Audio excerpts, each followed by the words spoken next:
Hey everybody! Welcome to this week's episode of the Good for Business podcast. On the other mic is my longtime friend in Columbus, Mississippi, and current mayor Stephen Jones. What's going on, man? Well, thank you for having me. How's things going in the city these days? It's going great. I think we got a lot of momentum, a lot of stuff going on. As you see, Parkview is getting ready to start. That bids came in, so they're getting ready to start on that. Fifth Street is almost wrapping up, starting to look really good. We have people building in the city. We got College Street. Got some construction going on over there. On Shady, they have two houses going over there. We just sold one of the city lots, two of the city lots, but he's combining it to one, to an investor. Was that Jerome Stevenson's deal? Yes. Yeah, Jerome Stevenson, owner of Crylike, part owner of Crylike's doing that. And Brandon Shaw from Crylike's doing something on Main Street, fixing up the building on 11th right there. Exactly. So we got a lot of good stuff going on. We will be bidding two additional lots that we have that will be going out for bid. So anybody that want to invest in the city, now's the time. Yeah, and as announced, we're going to date this podcast a little, but as announced by me in the Good for Business podcast, Aldi's coming to town and confirmed by the Commercial Dispatch. We got that. We got a restaurant coming out on Woody's by the water. I won't comment on that one because we haven't gotten anything actually in writing. So, No, I don't need you to comment. I think the mall owner whole group said wink, wink, nod, nod, which is all the quote you need for that. A lot of good stuff going on. And then the cover of the Dispatch today is my friend Thomas Taylor, who's a guy that moved here from Salt Lake City and has already flipped, I think, 25 houses in the last year, and he's planning on doing about 50 this year. And he does good quality flips, but keeps all the prices usually under $200,000, which makes you have a nice, clean, affordable house in the city limits for under $200,000. Pretty cool. And he's, as you'll see in the paper, he's very bullish on it. So it's good to see that from somebody who comes from an outside perspective, Yeah, talking to a lot of people when I'm out, people are saying that they haven't seen this much going on in Columbus in a while. So, it's good, positive energy, and I think we just need to roll with it, Yep, I agree with that. We haven't had a murder in, over 18 months now. So let's knock on wood. Keep it good. Keep it good. But, we have a lot of good things. I think we have a good police department. They're doing the work. The fire department. We've always had a great fire department. Keep on. The new chief has some great ideas that we've been talking about. So, I think we're going to continue to see. Relatively new school superintendent, too, who's trying to make a difference. And definitely. You and I have talked privately over the years, just so we give a little history. So I've known Stephen. I rolled in a Remax about 12 and a half years ago, and he was in the office next to me. We became quick friends and started driving around town, fixing problems even before he was a politician, and he helped me out with a lot of my fundraisers. And then he ran for council, and we drove around town trying to fix problems, and now he's mayor, and he's driving around town trying to fix problems. So. Yeah. I try to leave him alone now that he's famous. But, and we certainly don't mind, people calling in. If you have an issue, please call it in. I know everybody likes to go to Facebook, but if you want a real answer to your problem or if you want somebody to do something about it, the best thing to do is either call the mayor's office or call the department, that you're having an issue with, so we can get it. I look at Facebook, but I don't respond a lot, and it may take me days to look at something. So if you have an issue, the best thing to do is to call the mayor's office. Have a great assistant in Angela, and she definitely makes sure that you get to the right department and get the problem solved. Well, I've been telling you this for a long time, and of course I was intimately watching government when I was at the newspaper, and been at least following everything. Man, every single person wants it to be okay. Like Casey at Public Works doesn't want people complaining. He wants the street sweeper to work. He wants the flowers to look pretty. Like, everybody wants it to be right, but a lot of times, I'm telling you, there are potholes. It's raining today, folks, in Columbus. It hadn't rained in a while. There are potholes appearing today, and a lot of people don't understand the science behind it. Right. I had somebody else complaining to me about there's a hole on Military Road right now around 10th Avenue. And I said, listen, I understand you're mad and you're saying the city, but it's Atmos. Atmos, they dug a hole. Columbus Light Water thought it was them. It's Atmos. I tell them whenever you see white gravel, it's probably Atmos. Right. And they've come and refilled it twice. Well, now the rain's going to wash it out again, but you can't blacktop it when you got a paving coming through in a couple months anyway. So. Right. And a lot of times when people are driving, if you hit a pothole at a speed that you're not supposed to be going, then most likely it's going to do damage. But if you slow down a little bit and look out for the kids that are in our streets and different things of that sort, then most likely it won't damage your car, and then you call it in, and we get somebody right on it. Now the process, people want to call and say that it damaged their cars, but the process is, if it has never been reported, like today, it'll be potholes that wash up, and if it had not been reported, then we can't fix it. So it's considered a natural disaster, and our insurance will not cover it. So you have to make sure that if you see a pothole, report it so we can take care of it. We've had multiple times, especially when you were councilman, when I'd send you a picture of something or you'd ask me about something and nobody had called it in. And y'all do not have the manpower. People think that there's 600 people working in the city of Columbus when, if you're not counting fire and police, you got 120 folks or something and they're not all on city and they're not driving down every road, because there's a lot of roads. Like, I've been on almost every street between delivering pizzas and chasing criminals and being a realtor. I've been on almost every block in Columbus, but there's some I haven't been down in 4 or 5 years. Yeah, same here. I mean, I try to ride a lot, and it's just like today, even with the rain that we've had today. You're going to have some drains that are stopped up because we haven't had rain in a while. So, it's impossible to see it when you don't have the water going in it. So once we see the rain now and we see which ones are stopped up, then we get right on it and get them unstopped. So, but like I said, it takes the people also calling in. We don't figure it as a complaint. We look at it as, trying to make the area better, and that's what we're here for. Well, you've done that the whole time you were with me at Remax. Before you ran for office, you were keeping Columbus beautiful and picking trash off the road and stuff.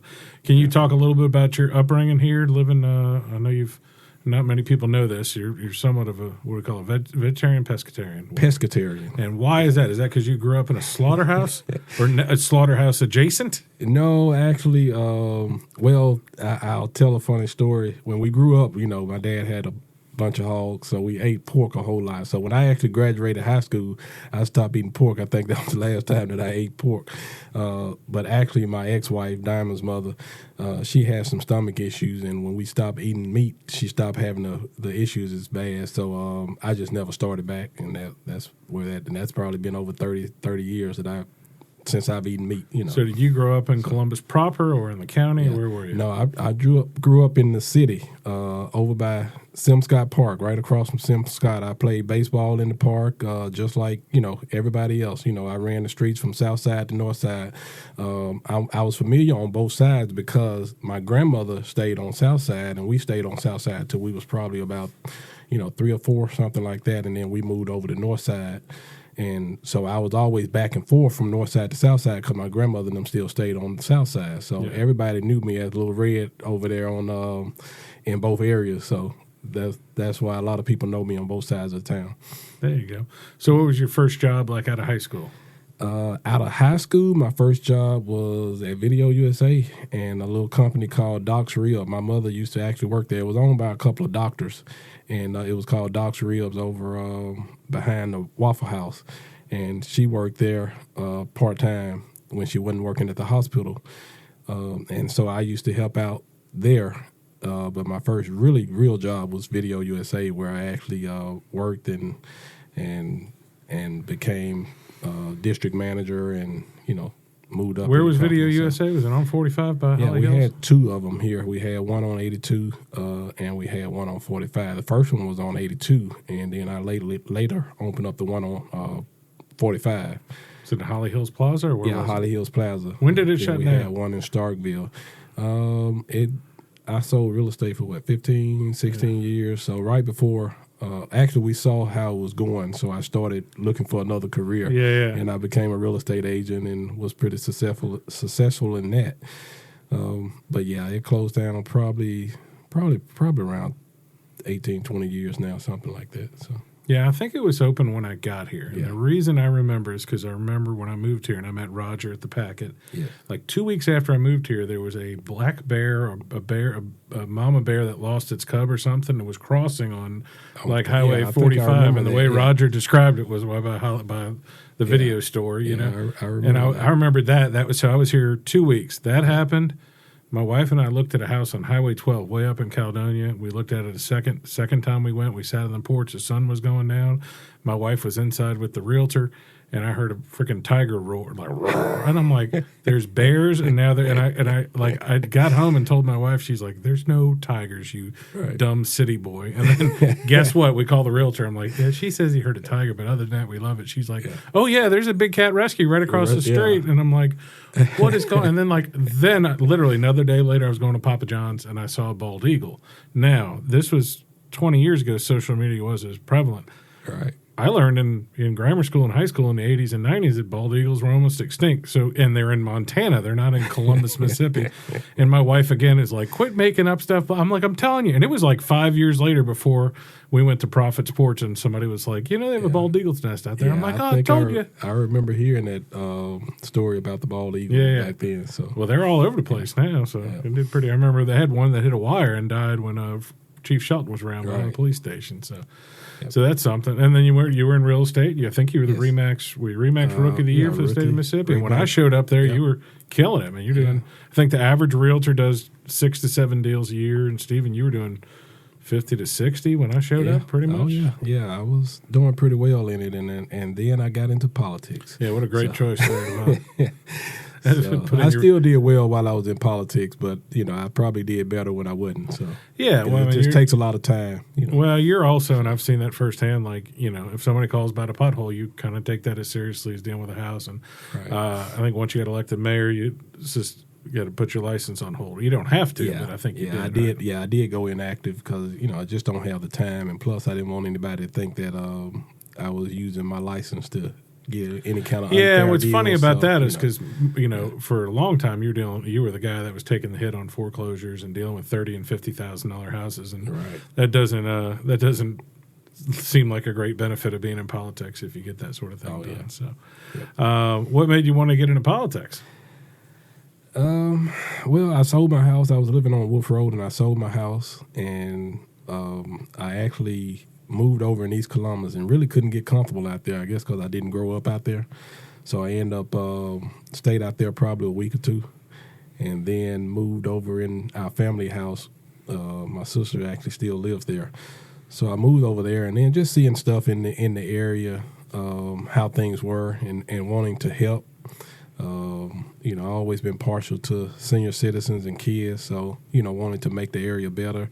So I decided to run. I think at that time, Representative Kabir was running for state rep. So when he won that seat, his seat became vacant, and I said, okay, well, I'm gonna try this. And you won by a landslide. Was it 6 votes the first time? 6 votes. 6 votes. I remember that because we had that. Robert Smith, the next 2 elections later, and Keith Gaskin were within 50 or 60. But we had one county election, and we've had since I've been here 21 years, we've had 4 city elections, including the mayor's office, and 2 county elections, all combined decided by less than 100 votes. Right. So if you think your vote doesn't matter, it's unbelievable. Like if it's raining, it's rainy day to day. If it's raining today and people don't go vote, it could change the election. That's true. It definitely matters. I beat won the mayor's election. I won pretty good, but even still, if 200 people had a thought that their vote didn't count, then it could have went a different way. So your vote always counts. It's one vote at a time. Yep. And when you were councilman, what were some of the biggest challenges when you were councilman? Just, I hear a lot. My biggest thing is when I see somebody on Facebook complaining about something, my policy. I want them to blame the right person. Right. So when they say, I don't like this traffic circle, the city of Columbus is stupid, I'm like, whoa. In 2012, Alan Nunnally told me, who was our state or United States congressman, that he voted for the omnibus spending bill, and that was like $60 billion, and Mississippi got $1 billion, and then each county got to pick based on the population, like 2 places for a traffic circle. And Kevin Stafford did a study, and they picked that thing there. By the way, Kevin Stafford told me the other day at Military Road, where that thing is, they used to average 7 serious wrecks with injuries per month. They haven't even had a wreck with injury in years. Well, that's the same thing with all the roundabouts. If you look at the roundabouts over there by Lowe's, they were constantly having accidents, coming off of that highway, people trying to beat the traffic. And it isn't just saving people's lives or their insurance money. I mean, you got gas. Every response in City Columbus. Part of the reason we have the highest rated fire department in the state is the fire department responds to everything, ambulance and police. Right. And when you talk about, I think the stat is every 15 minutes that if just all three of those are there, one ambulance, one fire truck, one thing, whether whoever's paying the gas bill, whether it's the ambulance service or whatever, you're spending like $700 for 15 minutes. So $2,800 an hour for every serious car wreck. Yeah. And somebody's paying for it. If the ambulance is paying for it, the next time they bid the contract, they're paying more. Right. And that's the slower they're getting to your problem. Exactly. And the same thing with the one down here by Harvest. People would come off that curve going too fast trying to make that turn, trucks, and we haven't had an accident since we put it in. So now that one drives me nuts, but that's the reason it drives me nuts is because it's to get you to slow down. And I'm not just saying this because my daughter's been interning with Kevin Stafford at Neil Schaefer Engineering, but he's a city engineer, and I call him just as a nerd, right? Like, why are y'all doing this here? And he's like, most traffic things force you to make a decision. Right. They force you to go, I got to slow down. I watched an 18-wheeler taking a right turn over the giant dots downtown today, and I thought he's probably not going to want to do that again. Right, he's exactly. He doesn't care about the big dots, but you could tell he was aggravated for making the turn. It's because he's not supposed to be going that way. Right, so. And as we know, most people just don't like change. We have that problem with, even some of the stuff in the city that we want to change now. Some of the employees don't like change.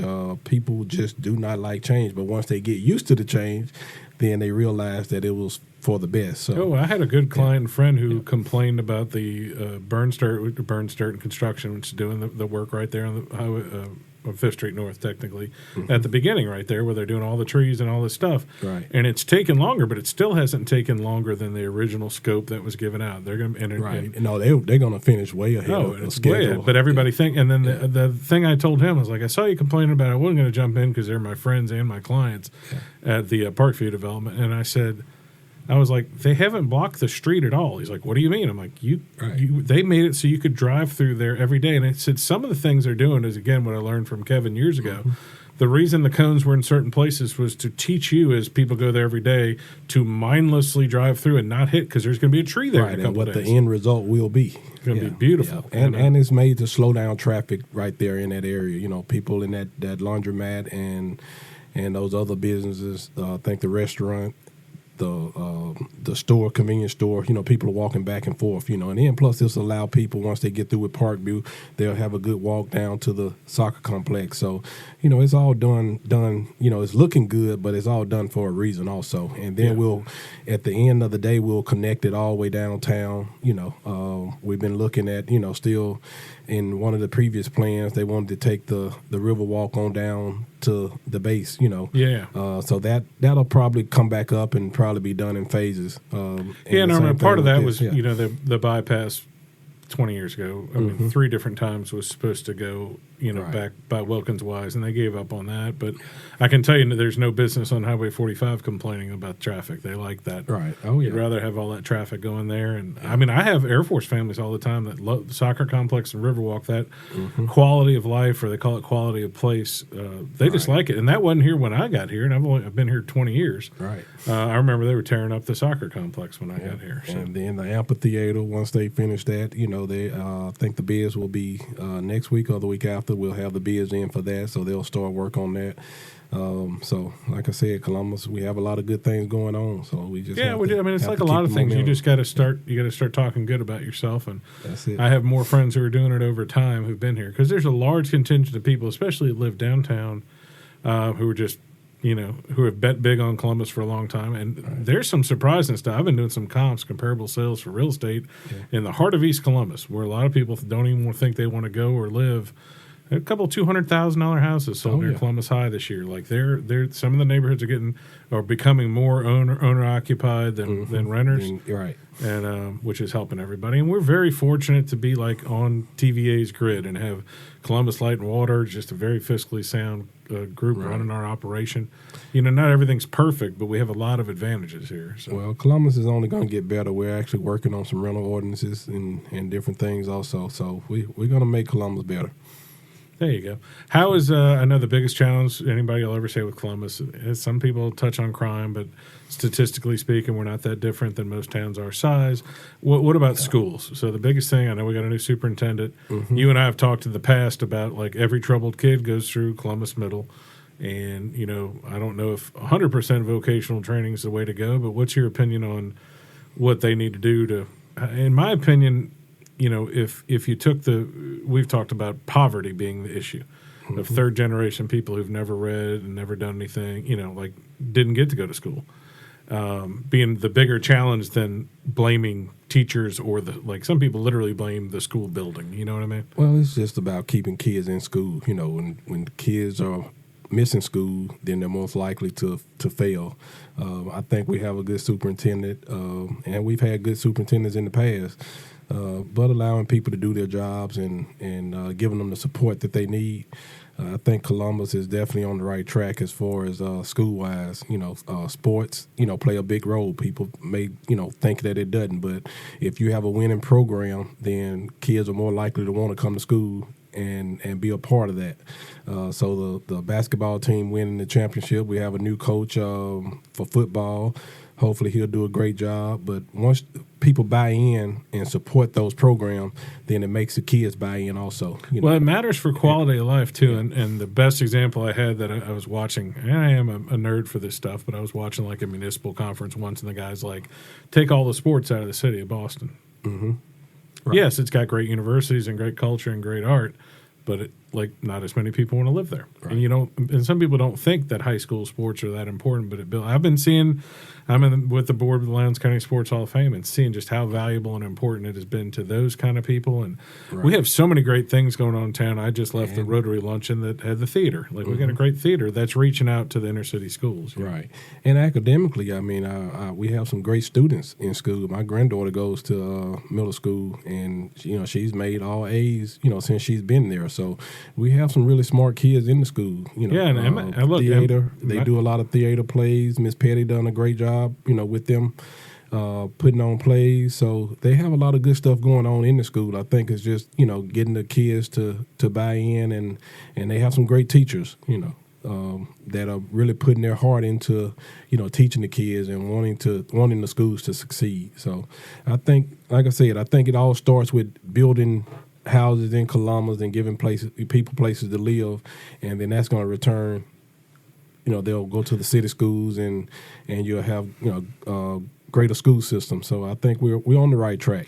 Well, I don't know if I've seen as much of a flip, and there's been several prominent people online on Facebook who've switched their position, but Probst Park's a great example. Why are we spending money on this? Why are we spending the money on this? And then, I mean, now they're like, oh my God, have you been out there? And like, when I say it makes the kids and everybody stand a little bit taller and act a little bit better, you know, because you got something to take care of and it's beautiful. And that's another area I'm glad that, you know, as a councilman, we invested in that area. Against the thoughts of everybody, lot of people. Everybody thought that we shouldn't put any money in there, but now you go out there, the pickleballs are full every single day. And you know what's good about that too is that you've got we always talk about candidly white people and black people hanging out. We have a bunch of overlapping communities in Columbus. It's not just black and white, poor and rich, all that sort of stuff. Pickleball is one of those sports that sort of, like if a kid sees them playing, oh my God, I can go see what that is. It's not like tennis where it seems kind of out of reach. Right. It's tangible. It looks easy enough. It's not that expensive to get into. We redid the tennis courts out there also, so that you'll see some tennis and some pickleball out there. I was driving my daughter. Great. I was driving my daughter back from. She came from college. We went to United Deli the other day, and she went back. She's like, "What happened here?" I'm like, "Look at all that stuff." And then the skate park, we're actually going to look at redoing that. They're getting new equipment, playground equipment. So you're going to see a lot of change, and not just at Probst Park. You know, even your neighborhood parks. We putting money into the neighborhood parks as well. Yeah, so we made some progress on Lee Park this year. Yep, Lee Park, late last year. Yeah, Sim Scott, Townsend.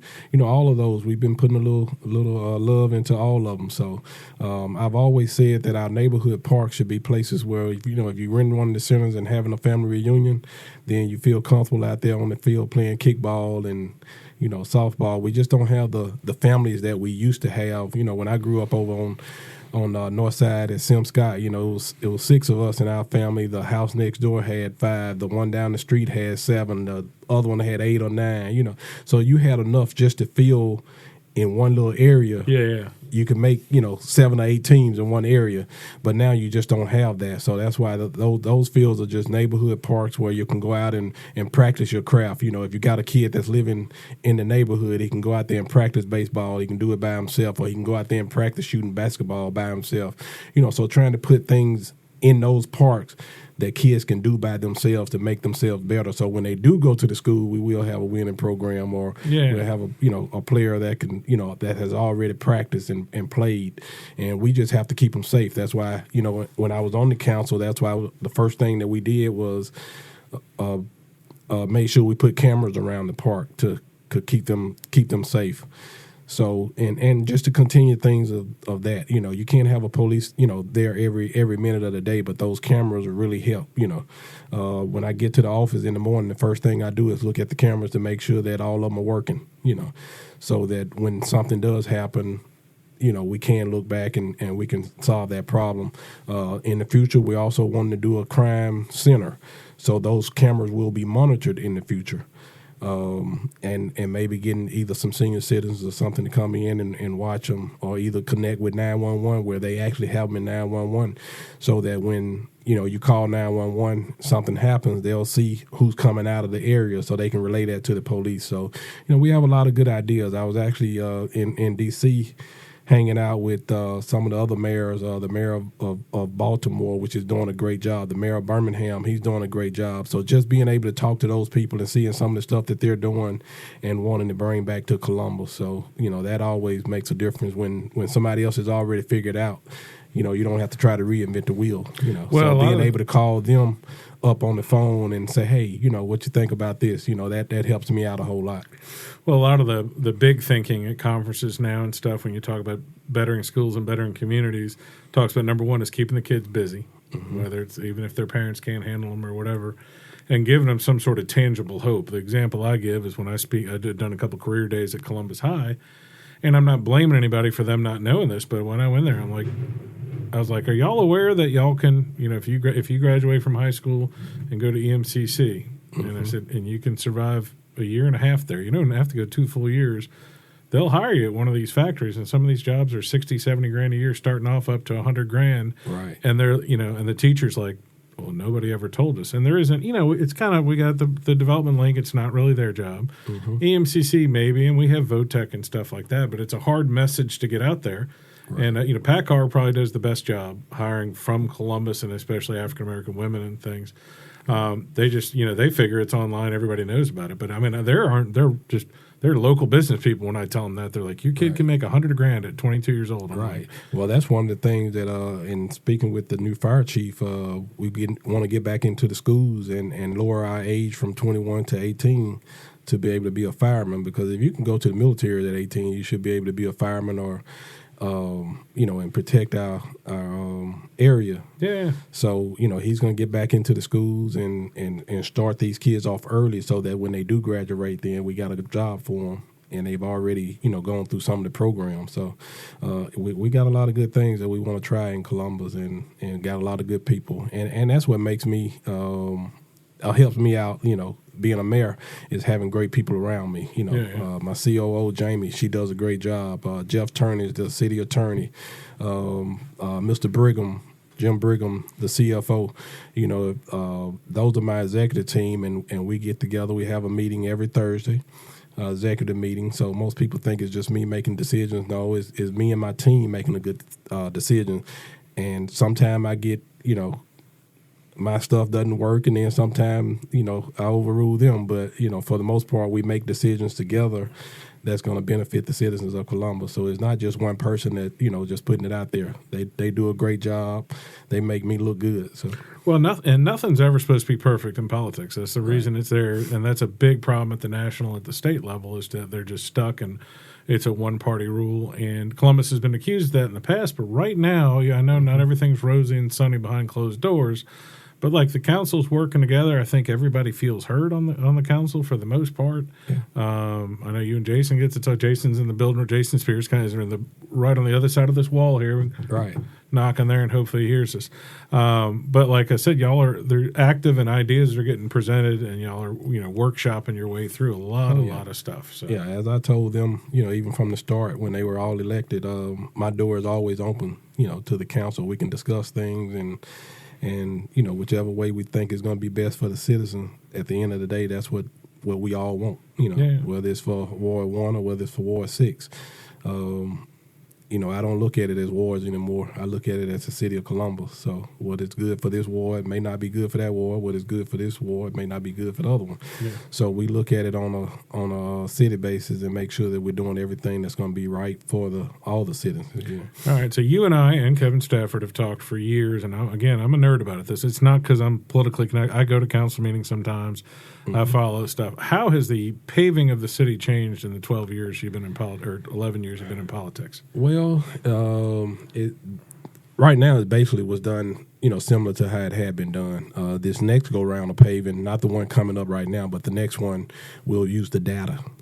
Tell them about that. So y'all hired a Well, Lowndes County actually had the Golden Triangle planning to actually ride all the roads in the county, and the city lies within the county. So they had the information. We were actually going to pay, which saved us some money thanks to the county. We saved about $100,000 because we didn't have to rewrite those roads. So we got the information from them. Kevin and them will put it in a system, and then we'll look at the data, and the data will tell us what roads need to be paved. Yeah, it was basically a video running around with, I think, LiDAR and cameras. Right. LiDAR's like a little radar thing. Yes. And even if there's cars in the way, it'll look and see the curb's this high, the road's this high, here's a hole, here's this. It can't do real-time like pothole finding, but it'll tell you if there's a sidewalk down ramp that's there, or there's a drain. It'll tell us everything. We'll use that data to actually pave, which would be great, because, in the past, dividing the money up equally, sometimes, this ward may not need as much paving as this ward. So this gives you the true data. The two western wards, in which you were former Ward 5 councilman and now Jason's, Yes. You got two wards that get almost 50% of the traffic. Right. And so they get beat up, and they do have a few state roads in there, but it's a lot when you have a lot. And Ward 5 is probably Ward 5 and some of Ward 1 and some of Ward 4 is probably the oldest areas in the city. So they need a little bit more than some of the newer areas. So, this and it's a process. You said the first time you had paving that you probably did less roads because you were milling them down to the bottom to where they're supposed to be. My house that I fixed up on Military Road is a good example where it's 6 inches different. Right. The road is 6 inches different from the curb because it's just been paved over. Well, it was a lot cheaper to do it that way, and they did the best with what they had. Yeah, it was tough. Because at that time, you think about now, we're getting the internet sales tax, but if you remember, probably 6-7 years ago, you didn't get the internet sales tax. Whenever you bought something offline, you got no taxes from it. Yep. So we lost a lot of tax revenue back then. So it was hard. I think Robert did a great job. I think with what he had. I think the estimates were over $300,000 a year lost. And it was about 7 years of where it was pretty obvious that somebody should do something, but they were. Right. Internet companies. They're lucky they got that done because the internet companies didn't want it done. Right, exactly. It's just a hassle for them. They can't make any money off of it. So. Yeah. So we not as much fun to them. So you want to talk a little bit about your upbringing or we can start with you've got some famous siblings. Now you're married to a Stephanie. Yes. You have a sister named Stephanie. Yes. You call my wife Stephanie. Well, let's talk about all the Stephanies in your life. Well, I have a twin sister named Stephanie. Yep. And my wife name is Stephanie. And funny enough, my twin sister husband name is Stephen. So you got Stephen, Stephanie. And then my brother, his wife name is Stephanie. So it's pretty funny when we all get together. Stephanie 1, 2, and 3. So yeah. So that's always funny. It gets confusing. Sometimes I tag the wrong one on Facebook sometimes. So. Well, I don't know how many calls I get or how many texts I get or Stephanie may get, for me and I get for her. So people just really don't pay attention sometimes, So talk about your sister in Georgia. What is she doing? She is kind of famous. She might be, I don't know if she's more famous than you, but she actually just wrote a book on PTSD in the military. because she was in the military and her husband was in the military as well. Her first husband was in the military. So she just wrote a book on PTSD, and you can get it on Amazon. We'll put it right here. Ding. Yeah. On the screen. So that's a shout out to her. But she actually manages, she's a COO for some healthcare clinics in Georgia, down near, in Hinesville, Georgia. There you go. And my sister-in-law, Stephanie, she's actually the assistant superintendent of the county schools. There you go. So they both do a great job in what they do. Now, and your brother's all right. Yeah, he does everything. He's a pastor. He's pastor, real estate broker. Did he get you into real estate? Cut hair, yes. Well, I saw him doing it. He didn't really get me into it, but I saw him doing it. And you figured if he did it, it can't be that hard. Right. So there we go. And I have 3 other sisters, Laverne, Janice, and Carolyn. Because I said something about one of my twin sister in an interview that Business Journal did, and my oldest sister, Carolyn, called me and said, that ain't the only sister you have now. Well, that's something people who aren't as close to it as you and I don't realize. It's like if you, I tell people when they go on WCBI all the time, I said, if you have an agenda or plan, it's not going to work. Like you can say whatever you want to the nuppaper, clever quotes, and sometimes they're going to miss it. Sometimes they just can't fit everything in. And, that was one of my credos at the newspaper is I'm going to call the problem first. And I told that to a newspaper person, like, what do you mean? I'm like, well, a lot of reporters and news people will hear something's a problem, call everybody who agrees that it's a problem, then call at 10 minutes before they go to press, they'll call the mayor, and then they'll be like, well, he didn't answer his phone, so we're just running with it. Whereas you could have called and you could explain it. And like I killed so many stories, Robert Smith and I were talking about that at the Sports Hall of Fame day, that I would call him first. Right. And I'd be like, so what happened there? He's like, oh, no. And then he'd explain it, and then I'd call a couple people, and they'd be like, well, yeah, I guess he's right. I'm like, right. But like some people might have written a whole story, gotten all mad at him, done all this stuff, and it turns out like it was just that happens a lot when I see stuff in certain newspapers or on Facebook, and they say the mayor did this, but they've never had a conversation with the mayor. How hard is it? You're there now. Look, and we're really good friends. I think I've been in your only office 3 times. I don't think I've spent 10 minutes in there. Right. We hung out a lot more before you were mayor. Oh yeah. Part of that is, as I said, I want to let you do your thing, and I don't want people thinking I'm bothering you. But like, we used to we need to go ride the streets. I feel lonely now that we're not checking potholes and stuff. Anytime. But yeah, that's Stephen, I think you told me it's not something worth bragging about, where I said I posted the night before the primary. I was like, he's been a good friend over there.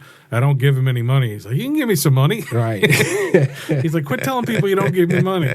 But that's kind of how I feel. I have a lot of politician friends like that where I'm like, I think people should win on their own and do well on their own. Of course, you've been doing that. And I think I can say that there's a exponentially better relationship with the county, with Trip Harson and the board of supervisors. Yeah. Trip and I get along good. We talk. I have no problem with him. If we have an issue, then we call each other. And that's how it should be. We don't always agree on everything, but, for the most part, we do get along. Yeah, I think and he's pretty pragmatic. And that's how politicians, like at a local level, it really shouldn't be Democrat versus Republican. I always tell people, like, y'all aren't deciding abortion and all this other stuff. You know what I mean? I don't really think locally it is Democrat or Republican. I think it's always about right or wrong, or agree and disagree. And sometimes you just have to agree to disagree. But for the most part, we can work together. We can hear each other out, and see it from both sides. So. What's other than the amphitheater? Any big plans coming up city-wise for the end of the year? I know you're a few months away from budget time, but I'm got the Mayor's Unity Day celebration coming up June the 6th. It'll be at the Riverwalk. Anybody that wants to donate, give us a call. We'll definitely be looking for people some water and some food. He's staring right at me when he says that. I don't give him money, but I can give that money. Be okay, or I get you food or water. We'll have catfish. We're going to bring back the tradition of the former mayor Robert Smith. Most people, when I was actually campaigning, it was 2 events that they said they wanted to come back, and that was one of them. And then the other one was a Thanksgiving Day thing. So we're going to work on both of those. And I think it just brings people together, and show that we all we all Columbus, and we all want the best for Columbus. And so come out and get some good catfish and sides and listen to some good music and have a good time that day. And it'll all be totally free. So when is the amphitheater going to be done? I know they just put out the bids. I'm sure David Chisholm and the Dispatch podcast between the headlines is going to be asking. So I hope by the end of the year it'll be completed, and hopefully by spring of next year we'll have somebody. Have the bids come in for it?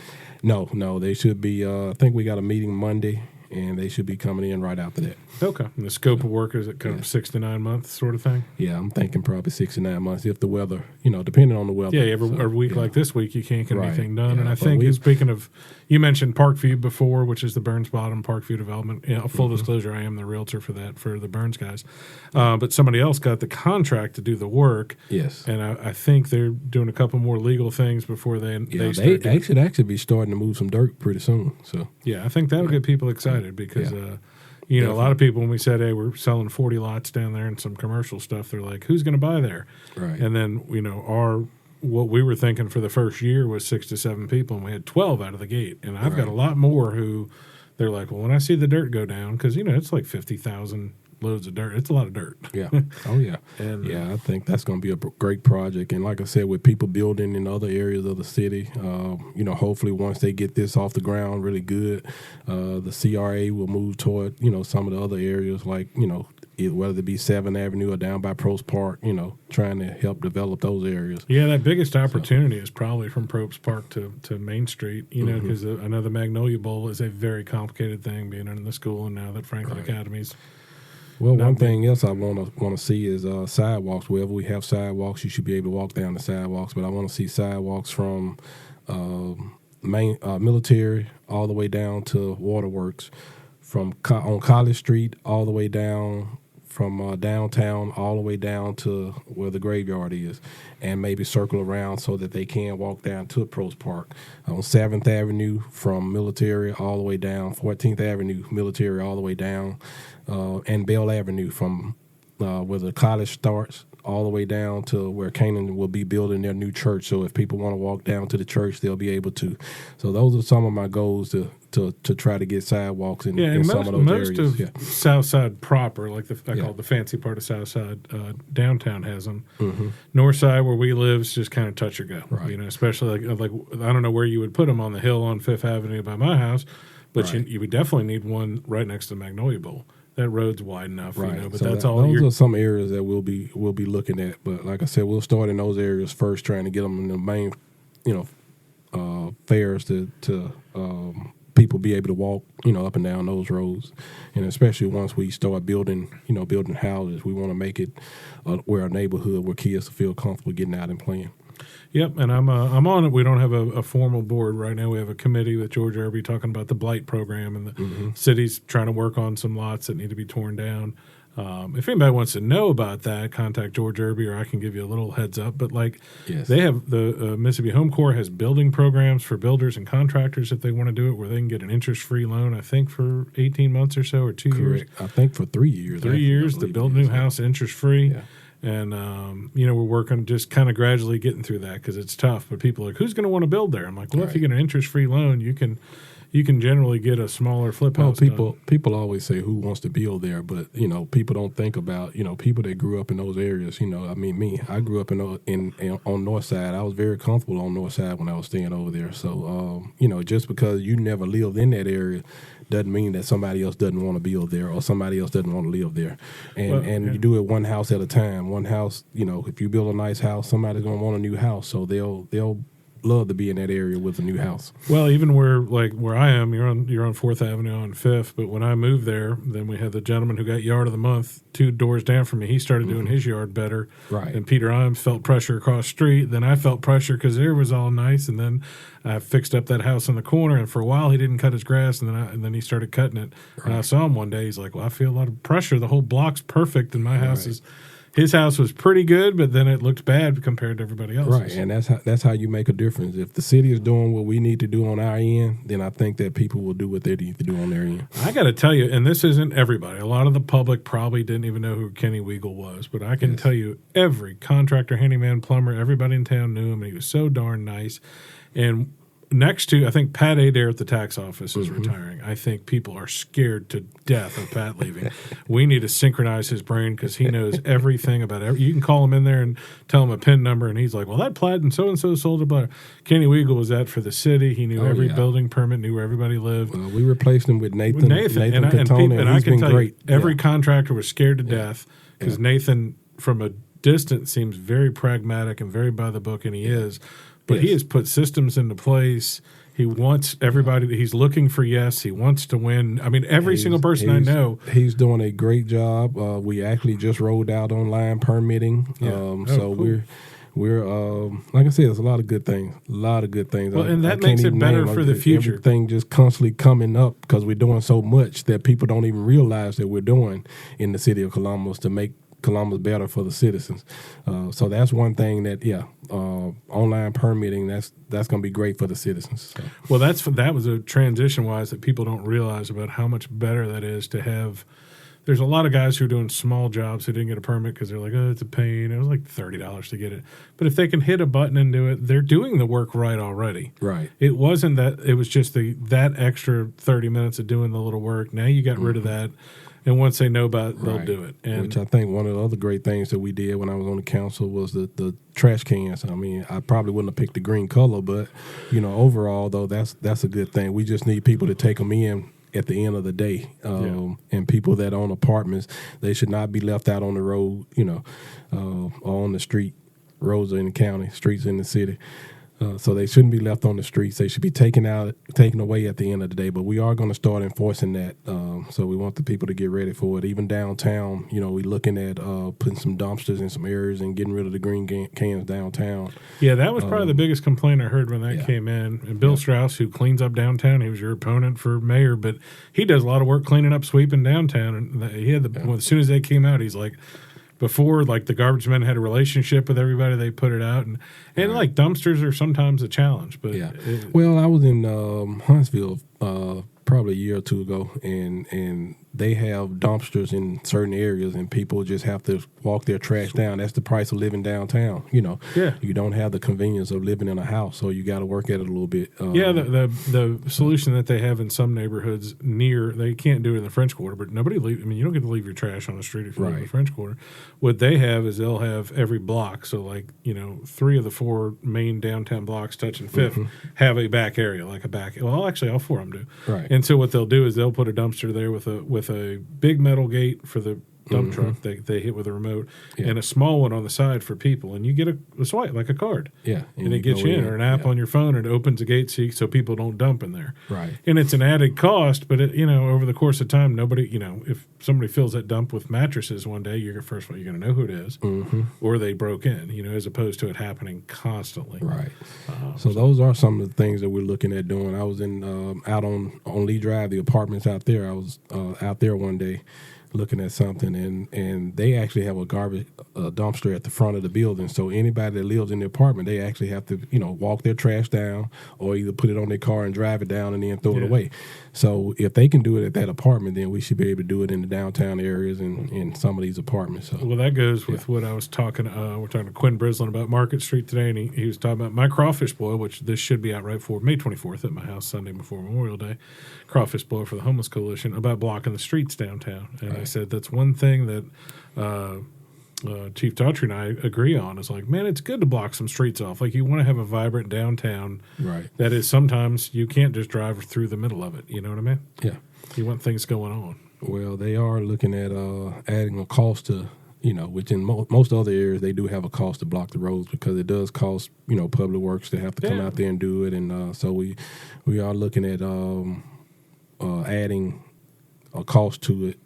So, it'll be a small cost, but, it will help them as far as, coming in on paying them overtime and, things like that. So hopefully sometime soon we'll get that rolled out, Yeah, I mean, I've been telling you since I moved here, I was shocked that the police do funerals for free, which I imagine will stay free. Oh, yeah. But and blocking the streets, because, again, I grew up in a bigger city where they were just like, I mean, nothing's free, but it wasn't expensive. You can still get a parade permit in New Orleans for like $300, and that's with an escort. That's them riding with you, So, that's sometimes part of doing business. You want to have something cool going on, you got to pay. So. Oh, yeah, that's it. So anything you want the good folks of Columbus to know? Well, we got a newsletter that should be coming out within the next couple of months that'll be giving all the updates and everything that we've accomplished this first year, and all the things that people should be doing that they're not doing, like pulling in your trash cans. Yeah. So look for that newsletter. It'll be coming out pretty soon. And Mayor's Youth Council's wrapping up? Yeah, Mayor's Youth Council. We had a celebration for them last night. Great job, again, with Jamie and the rest of the Mayor's Youth Council and the people that helped with the Youth Council. First Lady, she helped out a lot. All the students was great. We gave them tassels last night to wear on all the seniors. So we're looking forward to next year for the new class to come out. Yeah, and y'all are on your second police department, Citizens Police Department. Yes, thing. yes. They've had people really enjoyed that. They are doing the second one currently now. People looking forward to wanting to sign up for the third one. So I think that's a great thing. That helps so much. Talking about community relations, where like I knew most of the higher up police officers and chiefs and stuff, but like the patrol people now, I see them and I'm like, hey, Mike, you know who they are, right? And it helps them know, and the citizens too, that if they're at some place, somebody might feel more comfortable talking to them. So. Yeah, I think my wife, she did it. She said she didn't realize all the stuff that they're doing, and when they have to respond to something, so it gave her a different light on the police job. There's some video of Stephanie holding the gun sideways, pulling up. So yeah, I don't know where she get that from. All right, my friend. Well, thanks for coming on. It's been Stephen Jones, Mr. Mayor of Columbus, Mississippi. Thank you. Thanks for coming on the show. Thank you for having me. Hey, guys. Thanks for listening to the podcast. My name is Colin Krieger, and my day job is real estate. If you're looking to buy or sell, I'd love to talk to you. Or if you just want to sit and talk real estate in a no-pressure situation, I'd love to help you. I work with RE/MAX Partners in Starkville, Columbus, and West Point, Mississippi. I can help you find an agent anywhere in Mississippi or anywhere in the country. Just reach out to our office at 662-327-7705 or find me anywhere when you type in 662-329-SOLD.